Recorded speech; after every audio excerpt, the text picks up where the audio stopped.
जयकारा शेरावाली का बोल साचे दरबार की जय। आज मैं पढ़ने वाली हूँ दुर्गा सप्तशती पाठ का 5वां अध्याय। आप लोग ध्यान से सुनिए और माता रानी का आशीर्वाद प्राप्त करिए। सभी को जय माता दी। पंचम अध्याय, 5वां अध्याय दुर्गा सप्तशती पाठ का। ओम इस उत्तर चरित्र के रुद्र ऋषि है, महासरस्वती देवता हैं, अनुष्ट छंद है, भीमा शक्ति है, ब्राह्मणी बीज है, सूर्य तत्व है और सामवेद स्वरूप है। महासरस्वती की प्रसन्नता के लिए उत्तर चरित्र के पाठ में इसका विनियोग किया जाता है। जो अपने कर कमलों में घंटा, सूल, हल, शंख, मूसल, चक्र, धनुष और वाण धारण करती है। शरद ऋतु के शोभा संपन्न चंद्रमा के समान जिनकी मनोहर कांति है, जो तीनों लोकों की आधारभूता है और शुंभ आदि दैत्यों का नाश करने वाली है, तथा गौरी के शरीर में जिनका प्राकट्य हुआ है, उन महासरस्वती देवी का मैं निरंतर भजन करता हूँ। ऋषि कहते हैं, पूर्व काल में शुभ और निशुंभ नामक असुरों ने अपने बल के घमंड में आकर सचीपति इंद्र के हाथ से तीनों लोगों का राज्य और यज्ञ भाग छीन लिए। वे दोनों सूर्य, चंद्रमा, कुबेर, यम और वरुण के अधिकार का भी उपयोग करने लगे। वायु अग्नि का कार्य भी वही ही करने लगे। उन दोनों ने सब देवताओं को अपमानित, राज्य भ्रष्ट, पराजित तथा अधिकारहीन करके स्वर्ग से निकाल दिया।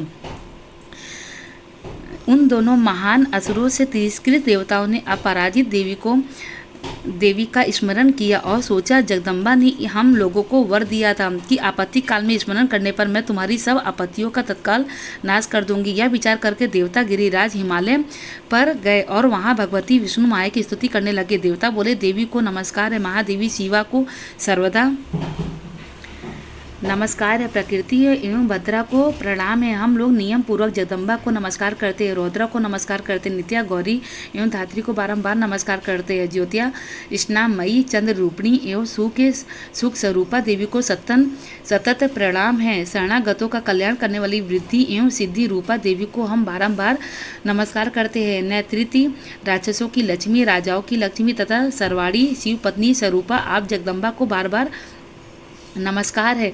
दुर्गा, दुर्गम संकट से पार उतारने वाली, सारा सबकी सारभूता, सर्वकारिणी, ख्याति, कृष्णा और धूर्मा देवी को सर्वदा नमस्कार है। अत्यंत सौम्य तथा अत्यंत रौद्र रूपा देवी को हम नमस्कार करते हैं, उन्हें हमारा बारंबार प्रणाम है। जगत की आधारभूता कृति देवी को बारंबार नमस्कार है। जो देवी सब प्राणियों में विष्णु माया के नाम से कही जाती है, उनको नमस्कार, उनको बारंबार नमस्कार। जो देवी सब प्राणियों में चेतना कहलाती है, उनको नमस्कार, उनको बारंबार नमस्कार। जो देवी सब प्राणियों में बुद्धि रूप से स्थित है, उनको नमस्कार, उनको बारंबार नमस्कार। जो देवी प्राणियों में निद्रा रूप से स्थित है, उनको नमस्कार, उनको बारंबार नमस्कार। जो देवी सब प्राणियों में क्षुधा रूप से स्थित है, उनको नमस्कार, उनको बारंबार नमस्कार। जो देवी सब प्राणियों में छाया रूप से स्थित है, उनको नमस्कार, उनको बारंबार नमस्कार। जो देवी सब प्राणियों में शक्ति रूप से स्थित है, उनको नमस्कार, उनको बारंबार नमस्कार। जो देवी सब प्राणियों में त्रिष्ठा रूप से स्थित है, उनको नमस्कार, उनको बारंबार नमस्कार। जो देवी सब प्राणियों में शांति, क्षमा रूप से स्थित है, उनको नमस्कार, उनको बारंबार नमस्कार। जो देवी सब प्राणियों में जाति रूप से स्थित है, उनको नमस्कार, उनको बारंबार नमस्कार। जो देवी सब प्राणियों में लज्जा रूप से स्थित है, उनको नमस्कार, उनको बारंबार नमस्कार। जो देवी सब प्राणियों में शांति रूप से स्थित है, उनको नमस्कार, उनको बारंबार नमस्कार। जो देवी सब प्राणियों में श्रद्धा रूप से स्थित है, उनको नमस्कार, उनको बारंबार नमस्कार। जो देवी सब प्राणियों में कांति रूप से स्थित है, उनको नमस्कार, उनको बारंबार नमस्कार। जो देवी सब प्राणियों में लक्ष्मी रूप से स्थित है, उनको नमस्कार, उनको बारंबार नमस्कार। जो देवी सब प्राणियों में वृत्ति रूप से स्थित है, उनको नमस्कार, उनको बारंबार नमस्कार। जो देवी सब प्राणियों में स्मृति रूप से स्थित है, उनको नमस्कार, उनको बारंबार नमस्कार। जो देवी सब प्राणियों में दया रूप से स्थित है, उनको नमस्कार, उनको बारंबार नमस्कार। जो देवी सब प्राणियों में दृष्टि रूप से स्थित है, उनको नमस्कार, उनको बारंबार नमस्कार। जो देवी सब प्राणियों में माता रूप से स्थित है, उनको नमस्कार, उनको बारंबार नमस्कार। जो देवी सब प्राणियों में भ्रांति रूप से स्थित है, उनको नमस्कार, उनको बारंबार नमस्कार। जो जीवों के इंद्रिय वर्ग की अधिष्ठात्री देवी एवं सब प्राणियों में सदा व्याप्त रहने वाली हैं, उन व्याप्ति देवी को बारंबार नमस्कार। जो देवी चैतन्य रूप से इस संपूर्ण जगत को व्याप्त करके स्थित है, उनको नमस्कार, उनको नमस्कार, उनको बारंबार नमस्कार। पूर्व काल में अपने अभीष्ट की प्राप्ति होने से देवताओं ने जिनकी मूर्ति की तथा देवराज को इंद्र बहुत दिनों तक जिनका सेवन किया, वह कल्याण की साधना भूता ईश्वरी हमारा कल्याण और मंगल करे तथा सारी आपत्तियों का नाश कर डाले। उद्धत दैत्यों से सताए हुए हम सभी देवता जिन परमेश्वरी को इस समय नमस्कार करते हैं तथा जो भक्ति से विनम्र पुरुषों द्वारा स्मरण की जाने पर तत्काल ही संपूर्ण विपत्तियों का नाश कर देती हैं, वे जगदम्बा हमारा संकट दूर करे। ऋषि कहते हैं, राजन, इस प्रकार जब देवता स्तुति कर रहे थे उस समय पार्वती देवी गंगा जी के जल में स्नान करने के लिए वहां आई। उन सुंदर भाव वाली भगवती ने देवताओं से पूछा, आप लोग यहाँ किसकी स्तुति कर रहे हैं?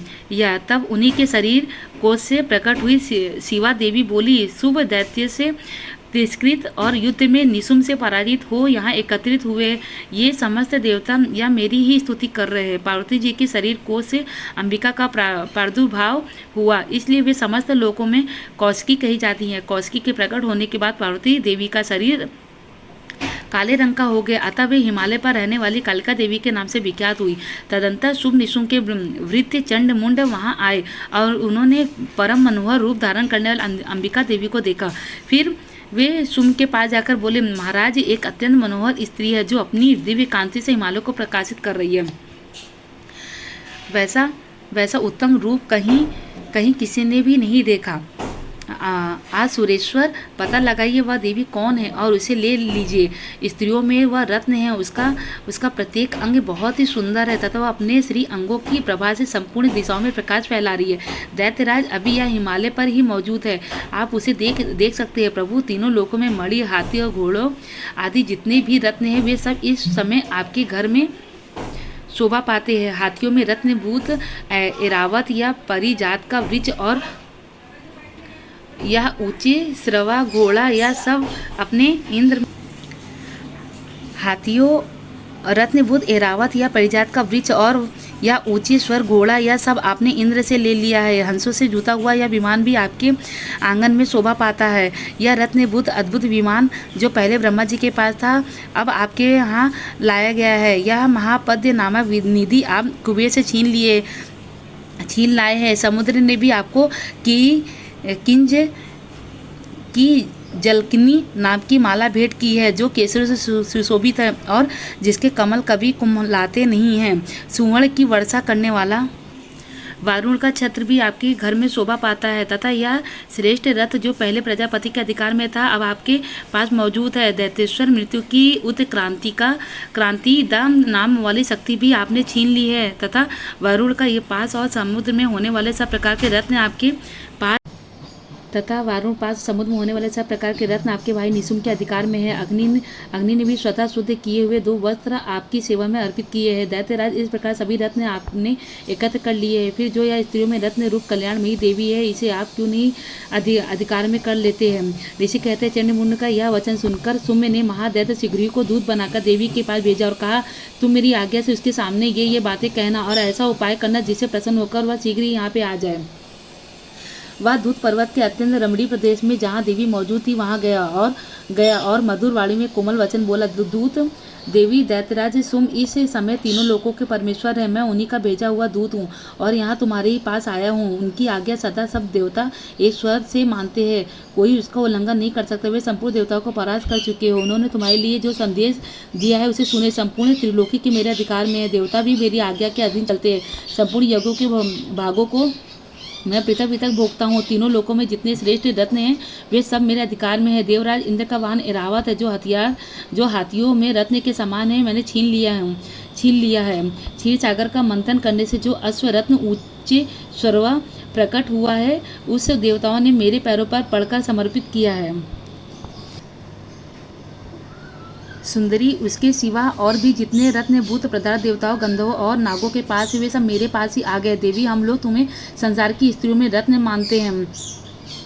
संसार की स्त्रियों में रत्न मानते हैं। अब अतः तुम हमारे पास आ जाओ, क्योंकि रत्नों का उपभोग करने वाले हम ही हैं। चंचल कांटाछों वाली सुंदरी, तुम मेरी या मेरे भाई महापराक्रमी निशुंभ की सेवा में आ जाओ, क्योंकि तुम रत्न स्वरूपा हो। मेरा वरण करने से तुम्हें तुलना रहित महान ऐश्वर्य की प्राप्ति होगी। अपनी बुद्धि से यह विचार कर तुम मेरी पत्नी बन जाओ। ऋषि कहते हैं, दूत योग कहने पर कल्याण में भगवती दुर्गा देवी जो इस जगत को धारण करती है, मन ही मन गंभीर भाव से मुस्कुराया और इस प्रकार बोली। देवी ने कहा, दूत तुमने सत्य कहा है, तुमने इसमें तनिक भी मिथ्या नहीं है। सोम तीनों लोगों का स्वामी है और निशुंभ भी उसी के समान पराक्रमी है, किंतु इस विषय में मैंने जो प्रतिज्ञा कर ली है उसे मिथ्या कैसे करूं। मैंने अपनी अल्प बुद्धि के कारण पहले से जो प्रतिज्ञा कर रखी है उसे सुनो। जो मुझे संग्राम में जीत लेगा, जो मेरे अभिमान को चूर कर देगा तथा संसार में जो मेरे समान बलवान होगा वही मेरा स्वामी होगा। इसलिए सुम अथवा महादैत्य निशुंभ स्वयं ही यहाँ पधारे और मुझे जीतकर शीघ्र ही मेरा प्राणी ग्रहण कर ले। इसमें विलंब की क्या आवश्यकता है। दूत बोला, देवी तुम घमंड में भरी हो, मेरे सामने ऐसी बातें न करो। तुम तीनों लोकों में कौन ऐसा पुरुष है जो सुम निशुंभ के सामने खड़ा हो सका है। देवी, अन्य दैत्यों के सामने भी सारे देवता युद्ध में नहीं ठहर सकते, फिर तुम अकेली स्त्री होकर कैसे ठहर सकती हो। इति श्री मार्कंडेय पुराण में सर्वाणी मनवंतर देवी महात्म्य देव्या दूत संवादों नाम 5वां अध्याय पूरा हुआ। जयकारा शेरावाली का बोल, साचे दरबार की जय।